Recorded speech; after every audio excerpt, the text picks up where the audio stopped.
Alhamdulillah, nahmaduhu subhanahu wa ta'ala hamdan yu'afi ni'amahu wa yukafi'u mazidah.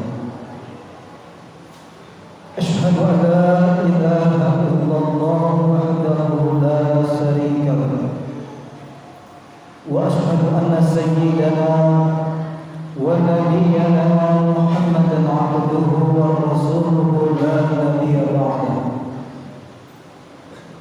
Allahumma salli wa sallim wa karrim wa 'anim 'ala sayyidina Muhammadin wa 'ala alihi wa ashabihi ajma'in.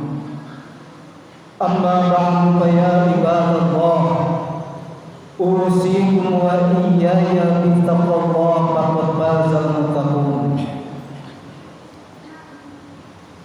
Faqad qala Allah ta'ala fil Qur'anil Karim wa huwa asdaqul qa'ilin.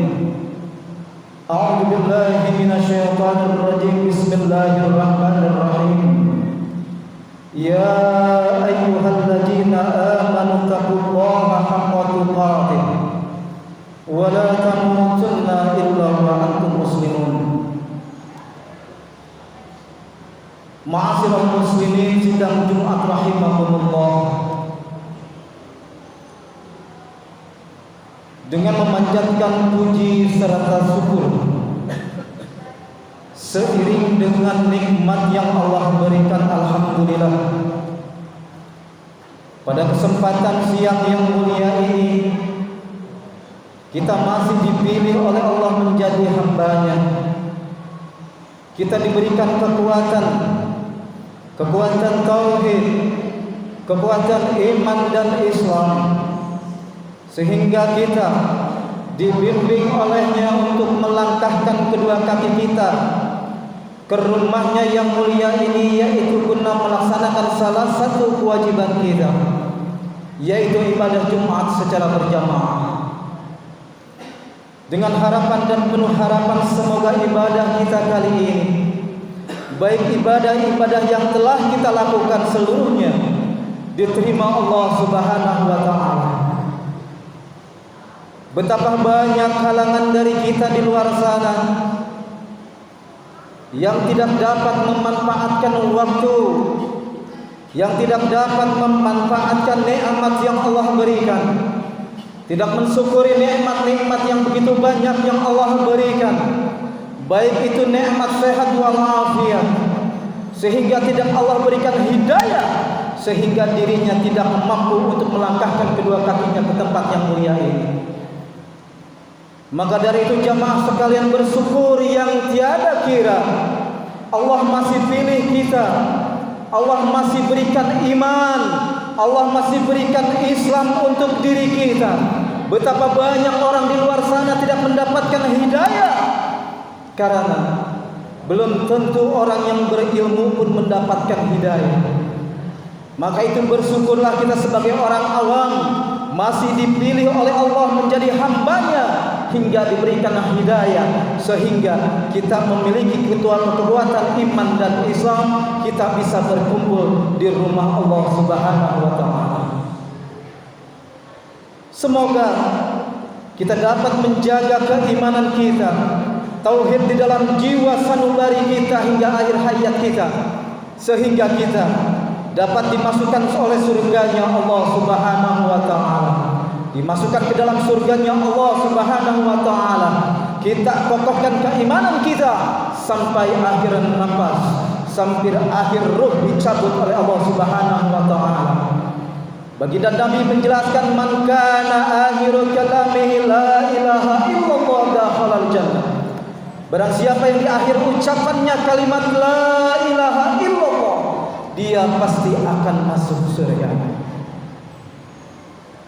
Salawat dan salam semoga Allah curahkan kepada baginda Allah Rasulullah sallallahu alaihi wasallam. Semoga kelak yaumil mahsyar nanti, yaumil hisab nanti, kita mendapatkan syafaatul uzma dari baginda Rasulullah sallallahu alaihi wasallam, dan kita termasuk bagian yang akan dibimbing oleh baginda Nabi untuk memasuki surganya Allah Subhanahu wa ta'ala. Jemaah yang dirahmati Allah, bahwa perkara yang akan menyelamatkan seseorang dari siksanya Allah Subhanahu wa taala ketika setelah menghadapi kematian adalah keimanan dirinya, tauhid keyakinan dirinya, mengesahkan Allah Subhanahu wa taala dan meyakini bahwa baginda Nabi besar Muhammad adalah utusan Allah Subhanahu wa taala. Maka dari itu, seseorang yang senantiasa dibimbing oleh iman, segala aktivitasnya, segala perilakunya, semuanya akan bernilai ibadah di sisi Allah Subhanahu wa taala. Ketika pandangan kedua mata kita memandang yang dibimbing oleh iman, maka pandangan tersebut pun menjadi ibadah. Dan ketika kedua telinga ini mendengar dan telinga ini dibimbing oleh iman, maka pendengaran tersebut bernilai ibadah di sisi Allah Subhanahu wa taala. Dan ketika lisan ini berbicara, ketika lisan ini berucap yang dibimbing dengan keimanan dalam hati sanubarinya, maka ucapan yang dikeluarkan dari lisannya itu bernilai ibadah di hadapan Allah Subhanahu wa taala. Maka dari itu jamaah sekalian, pandai-pandailah menjaga keimanan pada jiwa kita, menjaga keimanan pada diri kita. Jangan sampai iman tersebut pergi dari diri kita sehingga ketika kita mati itu tidak membawa iman. Na'udzubillahi summa na'udzubillah. Sebagai hamba Allah yang berkeyakinan yang teguh, yang mentauhidkan la ilaha illallah, tiada Tuhan selain Allah, harus benar-benar mampu menjaga keimanannya, mampu membentengi dirinya dari godaan-godaan setan sebagai musuh manusia yang nyata. Al-Imam Al-Hafiz Ibnu Hajar Al-Asqalani menulis sebuah kitab klasik di mana beliau menjelaskan dari seorang pendeta dari Yahudi yang memeluk Islam dalam masa Khalifah Sayyidina Umar ibn Khattab.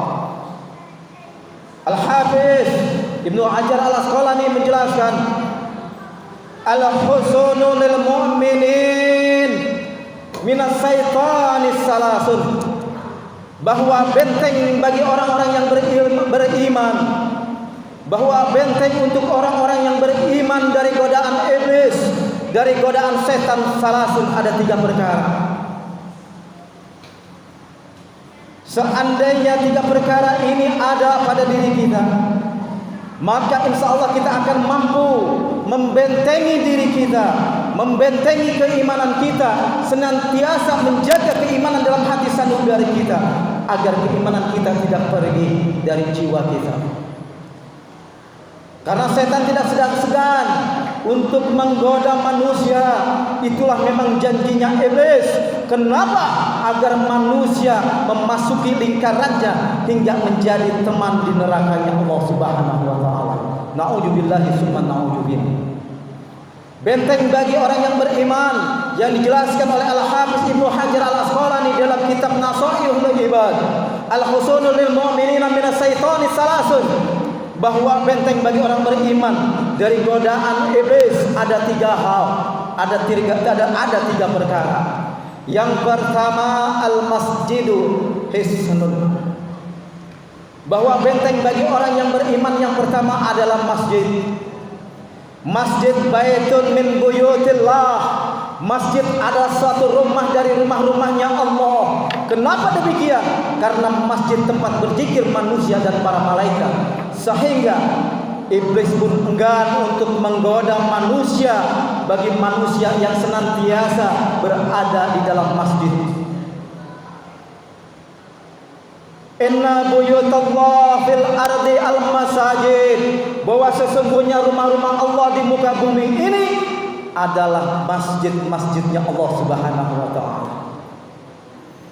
Bahkan baginda Nabi sallallahu alaihi wasallam menjelaskan, baginda Nabi memerintahkan kepada sahabat pada saat itu, apabila engkau melihat seseorang berkunjung ke dalam masjid, memasuki masjid dan beribadah di dalam masjid tersebut, fashhadu lahu bil iman, maka persaksikanlah baginya bahwa dia itu orang yang beriman. Maka beruntunglah kita yang pada detik ini, saat ini berada di rumahnya Allah, berkumpul guna melaksanakan salah satu kewajiban. Insya Allah pada saat ini kita termasuk orang-orang yang beriman. Karena masjidlah benteng bagi orang-orang yang beriman dari godaan iblis yang terkutuk laknatullah. Orang yang senantiasa gemar ke masjid insya Allah akan terbebas dari godaan iblis musuh manusia. Dan Nabi pun membuat statement pada orang-orang yang gemar beribadah di dalam masjid. Apabila kita menyaksikan, saksikanlah bahwa orang itu adalah orang-orang yang beriman. Masjidlah benteng bagi orang-orang yang beriman. Kemudian yang kedua, benteng bagi orang-orang yang beriman dari godaan iblis yang terkutuk, wajikrullah hisnun, yaitu zikir kepada Allah. Ala bi zikrillahi tatma'innul qulub. Ketahuilah bahwa mengingat Allah, berzikir kepada Allah menenangkan hati. Dan perumpamaan orang-orang yang berzikir kepada Allah dan orang-orang yang tidak berzikir kepada Allah, Nabi menjelaskan, yaitu seperti orang hidup dan orang mati. Orang yang selalu berzikir kepada Allah dalam bentuk apapun zikir, salat adalah zikir kepada Allah, membaca salawat pun bentuk zikir kepada Allah, membaca Al-Quran pun bentuk zikir kepada Allah. Orang yang senantiasa meningkatkan ketaatannya dengan berzikir kepada Allah, maka dia akan terbebas dari gangguan iblis la'anatullah alaihi. Maka dari itu, dimanapun keberadaan kita, selalu ingatlah Allah, berzikirlah dalam hati, la ilaha illallah. Apapun bentuk zikir, apapun bentuk zikir tersebut, apapun lafadznya, yang terpenting janganlah hati kita lalai dari berzikir kepada Allah. Senantiasa zikir itu akan menjadi benteng untuk diri dan jiwa kita. Kita selamat dari gangguan iblis la'natullah alaihi.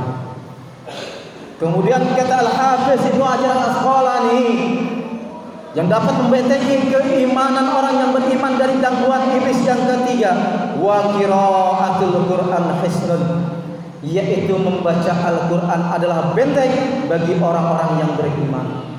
Dan Al-Quran pun akan menjadi syafaat bagi si pembacanya kelak. Dan Al-Quran dapat menolong bagi si pembacanya kelak. Dan Al-Quran pun akan menempatkan ahlinya di kedudukan yang termulia di sisi Allah Subhanahu wa taala, dan akan mendapatkan mahkota baginya, bagi mereka yang menghafal Al-Quran terlebih-lebih lagi. Minimal jangan pernah kita tinggalkan membaca Al-Quran walaupun satu ayat. Kita baca Al-Quran dalam hati, itu adalah bentuk mutola'ah, akan tetapi qiraatul Quran kita ucapkan. Jangan pernah kita tinggalkan membaca Al-Quran, karena Al-Quran akan menjadi benteng bagi orang-orang yang beriman dari gangguan iblis la'natullah alaihi. Itulah 3 poin yang disebutkan di dalam kitab Nasaihul Ibad yang ditulis oleh Al-Imam Al-Hafiz Ibnu Hajar Al-Asqalani. 3 benteng yang akan membentengi manusia yang beriman dari gangguan iblis. Mudah-mudahan ketiga hal tersebut, ketiga benteng tersebut ada pada diri kita, sehingga kita akan selamat dari gangguan iblis la'natullah. Dan mudah-mudahan senantiasa kita bermohon kepada Allah, Allah senantiasa memberikan taufik hidayahnya kepada kita, sehingga Allah akan selalu membimbing kita agar kita mampu kuat untuk menjaga keistiqomahan kita di dalam taat kepada Allah Subhanahu wa taala. Jemaah yang dirahmati Allah, demikianlah khutbah singkat yang dapat saya sampaikan. Mudah-mudahan bermanfaat. A'udzubillahi minasyaitonir rajim. Bismillahirrahmanirrahim. Wal 'ashr. Innal insana lafi khusr illa alladziina aamanu wa 'amilus shalihati wa tawassaw bil haqqi wa tawassaw bis sabr. Barakallahu li wa lakum bil Qur'anil 'azim wa nafa'ani wa iyyakum bima fihi minal ayati wa dzikril hakim. Wa taqabbala minni wa minkum tilawatahu innahu huwal ghafurur rahim.